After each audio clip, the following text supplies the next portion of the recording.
You still think that's happening because the Earth is spinning? Aw, that's cute. Well, why don't we see if we can change that cuteness into acuteness? Acute intelligence, that is. Let's first start that task by realizing that the Earth's atmosphere can act as a lens. Alexa, can the Earth's atmosphere cause a lensing effect? Yes, the Earth's atmosphere can cause a lensing effect. Now with that information, let's see if we can reproduce the sun setting on a smaller scale with a magnifying glass and me backing straight up in a pool.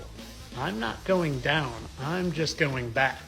And I'm going to show you in a second when we remove the lens, we'll see the exact thing I'm talking about. Looks an awful lot like what the sun looks like as it moves further and further and further away. Now remove the lens, and you see the light, or aka the sun, for a lot longer period, getting lower and lower and lower because I'm getting further and further away.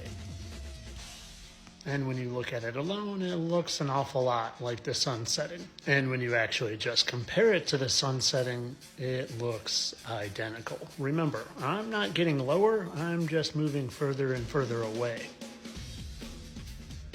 Now keep in mind, the further something gets away from you, the lower it will get in your field of vision, aka you know this light above you is the same height as that light further away.